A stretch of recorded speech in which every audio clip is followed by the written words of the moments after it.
Guys শান্তর এই ভিডিওটা সেরা একটা ভিডিওটা দেখেন।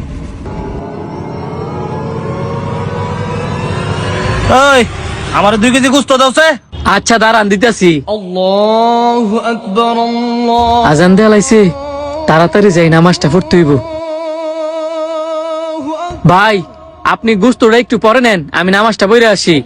আরে কি কও, গোশতটা দিতে কতক্ষণ লাগবো? আগে গোশতটা দিয়া লও, পরে নামাজ দাও। ভাই কিছু মনে করেন না, মসজিদটা একটু দূরে, আমি যদি তাড়াতাড়ি না যাই পরে জামাতটা পাইতাম না। আরে জামাত না হইলে কি হইব, কাঁথা পরে লাইবা। আমার অনেক তাড়াহুড়া, গোশতটা দাও তাড়াতাড়ি। আপনি কি মুসলিম? এই কথা কইলে কেন? আর আমি যদি মুসলিম না হইতাম তাহলে কি গরু মাংস কিনতাম এলে বলে? আপনি মুসলিম হলে এই কথাটা বলতেন না। আপনি জানেন না, আজান দেওয়ার সাথে সাথে প্রত্যেকটা মুসলিমেরই উচিত নামাজের উদ্দেশ্যে রওনা দেওয়া। জ্ঞান দেওয়া বন্ধ কইরা তাড়াতাড়ি 2 কেজি গোশত দাও। বড় জোর না হলে 5 মিনিট সময় লাগবো। ভাই নামাজটা পড়তে গেলেও কিন্তু বড় জোর 5 মিনিট সময় লাগবো। আপনি আমার সাথে লন, নামাজটা পড়ে আসি, পরে আপনার এসে গুস্ত দেই। এতে করে আপনি গুস্ত নিলেন, সাথে করে সবও কামাইলেন। তুই যে কোন ধরে জ্ঞান দিতেছস, এতক্ষণ আমার গোশতটা দেয়া লাইলি হইলে। চাইছিলাম আমার সাথে করে আপনারা নামাজে নিয়ে যাবার লাইগা, যাতে করে আপনারও সব কামাই হয়, আমারও সব কামাই হয়। আচ্ছা আপনি থাকেন, আমি নামাজটা পড়ে আসি। আরে বাবা, হ্যাঁ দেমাক দেও। হ্যাঁ যেমন গরু মাংস ব্যস্ত হয়েছে না, স্বর্ণ ব্যস্ত হয়েছে। হ্যাঁ ভাই, আপনি আমার নয়েন গুস্ত দেই। আপনার এনের গোশত ইত্যা ভালো হইব নি? গেছেন তো গাই গরুর গুস্ত কিনতেন, আর আমার নাই আজি গান যায় গুস্ত বালানি। হ্যাঁ এই দেখেন অরিজিনাল দেশি আর গরু। আমি সবসময় এই দোকানের গোশত নেই, গোশত কোনদিন খারাপ হয়েছে না। কিন্তু এই দোকানের যে পোলাটা, হ্যাঁ যে বেয়াদব, ইত্যা গুলো ব্যবসা করতে তো না। হ্যাঁ হইলো মুরব্বিকার বলা, হ্যাঁ একটু বেদ বই। হ্যাঁ ভাবে অসুস্থ দেখা হ্যাঁ কয়দিন ধরে দোকানদারি করতেছে। একটু না, হ্যাঁ একটু বেশি বেয়াদব। হ্যাঁ আমি টিয়াদা গোশত নিতে মাইছি, আর হ্যাঁ এমন ভাব ধরছে হ্যাঁ যেমন আমি ফ্রিতে নিতে মাইছি। দৌড়াই গেছে কেন আমার সত্য। হ্যাঁ কথা বাদ দেন, আপনার ঘুষ কয় কেজি দিব এই এখন? দেন 2-3 কেজি। এই নেন ভাই আপনার গুস্ত।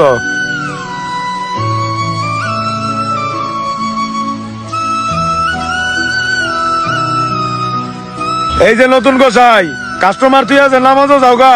ইত্যা করলে তো গুস্ত ব্যস্ত না, গুস্ত লয়ে আর রাত বইয়া ধান লাগবো। রিজিকের মালিক হচ্ছে আল্লাহ।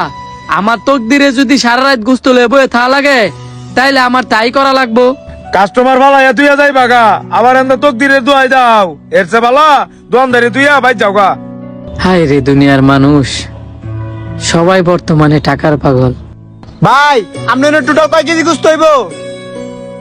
ওইব 40-45 কেজির মতো। কয় কেজি হয় সঠিক করে একটা মাপ দেন। কে রে, আপনি কি সব গুস্ত নিবেন?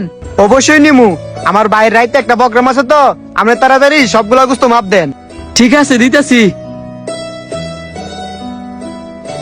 ভাই সবগুলা গুস্ত তো বিক্রি করে দিলাম, এখন তো বাড়িতে যামুগা।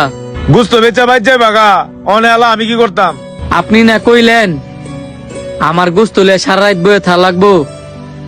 আল্লাহ না করুক আমনের ইনি পরে সারা রাত গোস্ত লয়ে বয়ে থা লাগে।